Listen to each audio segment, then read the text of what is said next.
And welcome back to FFL Boss Tutorials. Today we are going to be covering the Kiosk mode and how to run that the best and how to use that to the best of your benefit.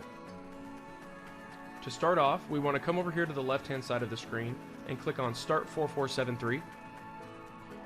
Next, you will need to choose the items that you're going to be adding to the transaction. And lastly, you want to choose the kiosk device that you're going to send it to. You have the ability to create additional kiosk devices by clicking on your name in the upper right hand corner and going to kiosks. And here you can either edit the names of the different kiosks, or you can actually create a new kiosk by clicking the Add Kiosk button.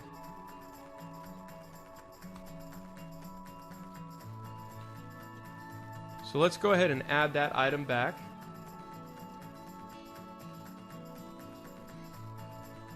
And then we're going to send this to iPad number 1.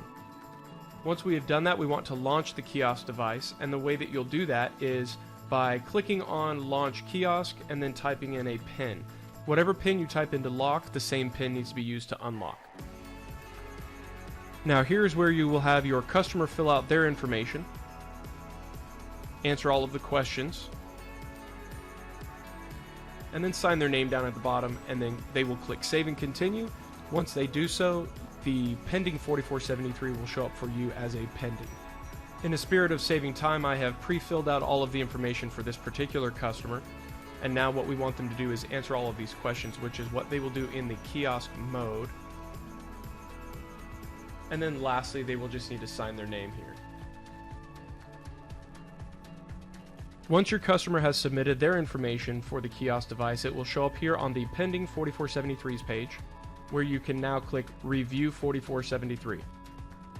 All of the information from your customer will show up here on Section B.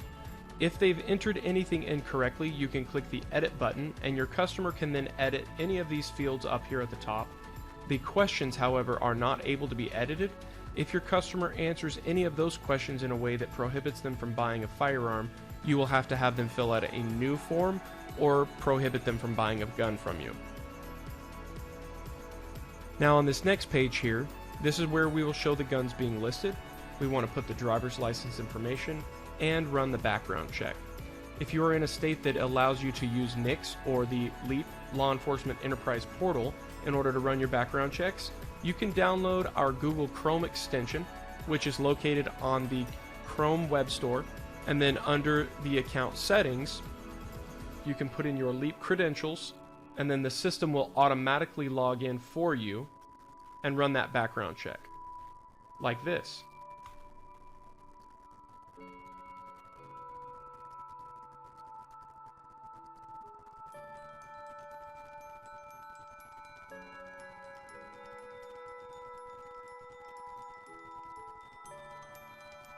Now, as you can see, I did not touch anything, but the system was able to log in and fill out all of the information for the customer.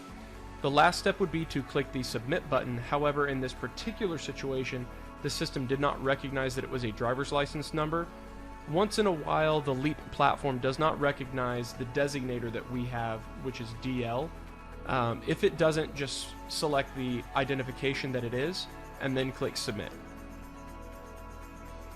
Once you click Submit, it will go to a confirmation page where the customer's name will be filled out again.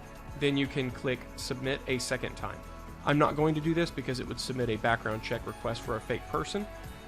But once you have the response, you can go ahead and put in the date, put in the NTN number, and put in the response. As soon as you hit save, that response will show up in the bottom left-hand corner, and then you can click Complete and sign your name, and the system will generate a 4473. Now, there's a couple of other things to be aware of. In the event that you need to cancel a 4473, in order to cancel, you don't want to go to the NICS response to click Canceled.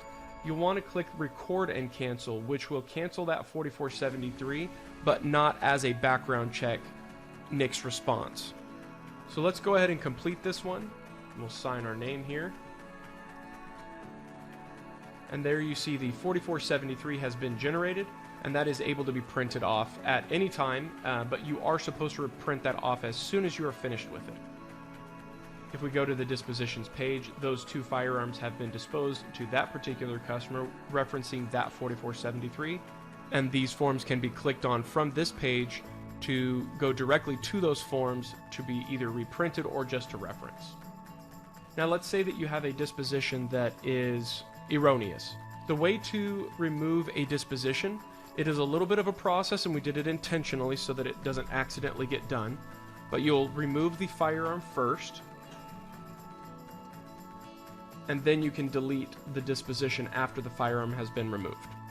This concludes our kiosk mode walkthrough. We look forward to continued business with you, and as always, thank you for using FFL Boss, your FFL software provider.